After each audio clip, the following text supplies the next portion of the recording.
नमस्कार दोस्तों, आप सभी का स्वागत है रिवीजन टाइम यूट्यूब चैनल पे। आज हम इंडियन पॉलिटी के क्वेश्चंस की सीरीज का पांचवा पार्ट यहाँ पे डिस्कस कर रहे हैं। तो इसी के संदर्भ में पहला क्वेश्चन है हमारे पास, ऑपरेशन ब्लैक थंडर जो था किससे संबंधित है? स्वर्ण मंदिर पर कब्जा करने की कोशिश कर रहे आतंकियों के खिलाफ कार्रवाई से। तो इसी पहला ही इसका सही आंसर आ जाता है। ठीक है, किस पुस्तक में कहा गया था कि मेरी आत्मा निवास स्थान राज्य में ही है? तो इसका the state new state principal of the social and political theory laws, तो उसका आ जाएगा न्यू स्टेट। भारत में मताधिकार भारत में मताधिकार व्यवहार के संबंध में निम्नलिखित कथनों पर विचार करना है। मताधिकार का व्यवहार सामाजिक और आर्थिक कारकों पर प्रभावित होता है। मतदाताओं का धर्म और जाति से बहुत अधिक प्रभावित होता है। वर्तमान में चुनाव में मताधिकार पूर्णतः आदेशित रूप से ही भाग लेता है। तो आपको इसका सही आंसर बताना है। इसका सही आंसर जो होगा वो होगा पहला और दूसरा ही सही है, यानी कथन इसका आंसर होगा वो सी होगा। निम्नलिखित में से किसे राष्ट्रपति चुनाव 2022 के रिटर्निंग ऑफिसर के रूप में नियुक्त किया गया था? तो किसे नियुक्त किया गया था? राज्यसभा के महासचिव, यही इसका पहला आंसर है। ठीक है, भारतीय संविधान के अनुच्छेद 167 के अनुसार निम्नलिखित में से कौन सा कथन जो आता है वो सही है? राज्यपाल को जानकारी देना मुख्यमंत्री की शक्ति है। राज्यपाल को जानकारी देना मुख्यमंत्री का कर्तव्य, यही इसका सही आंसर है कि इसका कर्तव्य है। राज्यपाल को जानकारी देना मुख्यमंत्री का कर्तव्य है। गुटनिरपेक्ष आंदोलन के संबंध में कथनों पर विचार करना है। एनएम के वर्तमान में 120 सदस्य देश हैं। अब तक 18 एनएम शिखर सम्मेलन हो चुके हैं। एनएम का अंतिम शिखर सम्मेलन बाकू अजरबैजान 2020 में हुआ था। सही कथनों को यहाँ पर हमें बताना है। तो इसमें वर्तमान में कितने सदस्य आते हैं? वर्तमान में हमारे पास जो सदस्य आते हैं वो आते हैं 120 और 18 एनएम के शिखर सम्मेलन हो चुके हैं। ठीक है, तो इसका ये दूसरा आंसर सही है। निम्नलिखित में से कौन संविधान सभा की प्रारूप समिति का सदस्य नहीं था? संविधान सभा की प्रारूप सदस्य में बहुत बार क्वेश्चन पूछे गए हैं। तो कौन सा इसमें से नहीं था? एन गोपालन स्वामी है, अल्लादी कृष्ण मादी अय्यर थे, डॉक्टर के एम मुंशी भी थे, के संतानम इसमें नहीं थे। आपात के दौरान अनुच्छेद 19 के उपबंधों का निलंबन भारतीय संविधान के किस अनुच्छेद में किया गया है? ये अनुच्छेद नंबर 358 में किया गया है। कौटिल्य के अर्थशास्त्र के इस अधिकरण में राज्य के 7 अंगों का विवेचन किया गया था। ये मंडल योनि में किया गया था। निम्नलिखित में कौन सा एक राजनीतिक सिद्धांत का प्राचीनतम उपागम माना जाता है? यह है दार्शनिक उपागम। राजस्थान में ई पंचायत का उद्देश्य क्या है? पंचायती राज विभाग की उत्पादकता में वृद्धि, ग्रामीण विकास, पंचायती राज विभाग की आंतरिक प्रक्रियाओं का सुव्यवस्थीकरण, ग्रामीण समस्याओं का एकत्रीकरण। तो इसका सही आंसर जो हो जाएगा पहला, पंचायती राज विभाग की उत्पादकता में वृद्धि सही है, और ग्रामीण विकास वाला ये सही है। तो इसका सही आंसर हो जाएगा तीसरा। बदलती हुई पारिस्थितिकी के कारण राष्ट्रीय और राज्य चाहे एकात्मक रहे हों, संघात्मक पुलिस राज्य से लोक कल्याणकारी राज्य बन गए हैं।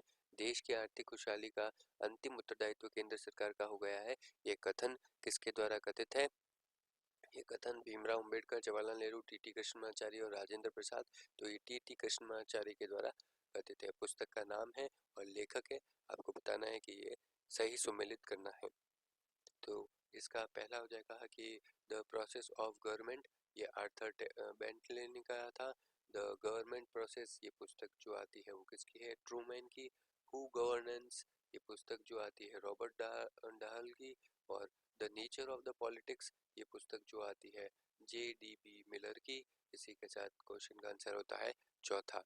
राजनीतिक दल है और स्थापना वर्ष दे रखा है, तो आपको उसको सही मिलान करना है। तो इसका पहला आ गया मार्क्सवादी, भारतीय साम्यवादी दल मार्क्सवादी, वो 1964 में। जनता दल कब आई थी? इसमें पूछा, नेक्स्ट जो आता है वो जनता दल। जनता दल आई थी 1988 में। अखिल भारतीय अन्ना द्रविड़ मुन्नेत्र कड़गम, ये आया था 1972 में। समाजवादी दल आया था 1992 में। इसी के साथ पहला इसका सही आंसर हो जाएगा। राजस्थान का 73वां 74वां संविधान संशोधन अधिनियम लागू होते समय राज्य के मुख्यमंत्री कौन थे? राज्य के मुख्यमंत्री, राष्ट्रपति शासन चल रहा था 73वां और 74वां शासन जब चल रहा था। लोकतंत्र की परिभाषा के अनुसार इसका विशुद्ध विचार यह है कि सब लोगों के द्वारा समान रूप से प्रतिनिधित्व करना। ये जो कथन है ये किसके द्वारा कथित है? ये JS मिल का कथन है। यहाँ पे कथन और दे रखा है और कारण दे रखा है, आपको बताना है कि ये सत्य है या नहीं। भारत और राज्य क्षेत्र की संकल्पना भारतीय संघ के अतीत विस्तृत है और भारत के राज्य क्षेत्र में राज्यों के राज्य क्षेत्र संघ क्षेत्र ऐसे राज्य क्षेत्र जो अर्जित किए जाए का उल्लेख भारतीय संविधान अनुच्छेद 1(2) में पुस्तिक। दोनों ही कथन सत्य हैं और इसकी सही व्याख्या करता है। आत्मा सम्मान आंदोलन किसके द्वारा और कब आरंभ किया गया था? ये किया गया था ई.वी. रामास्वामी नायर 1925। जवाहरलाल नेहरू के अनुसार धर्म क्या है? जवाहरलाल नेहरू के अनुसार धर्म है व्यक्ति के आंतरिक जीवन से संबंधित गुण।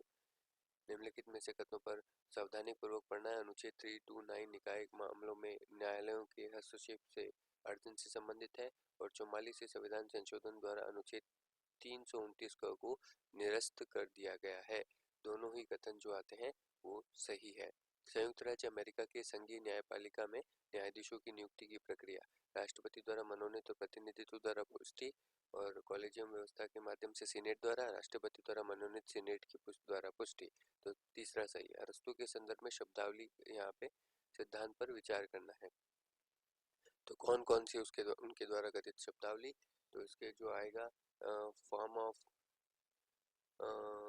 ट्राइंगल, सौम्य लोकतंत्र, डॉक्ट्रिन ऑफ फॉर्म्स और स्वर्णिम मध्यमान का सिद्धांत, या अरस्तु के द्वारा गठित। आंसर जो आएगा तीसरा सही। मंत्री यहाँ पे सही पढ़ना है और इसे विकल्प सही चुनना है कि कौन सा गलत है कौन सा सही है। मंत्रिपरिषद संसद के प्रति सामूहिक रूप से उत्तरदायित्व होता है, ये बात सही। मंत्रिपरिषद संसद की एक कार्यकारी समिति है, वह संसद के प्रतिनिधि के रूप में सामूहिक रूप से शासन करता है, ये सही कथन दोनों सही हैं। अमेरिका के उच्चतम न्यायालय के न्यायाधीशों की संख्या का निर्धारण कौन करता है? वो करता है कांग्रेस। और भारतीय संविधान के अनुच्छेद 103 के अनुसार सांसद सदस्यों की निर्भरताओं से संबंधित प्रश्नों पर विनिश्चयन कौन करता है? वो करता है राष्ट्रपति। इसी के साथ हमारे नेक्स्ट ये 25 क्वेश्चन भी कंप्लीट होते हैं। आप सभी का यहाँ तक बने रहने के लिए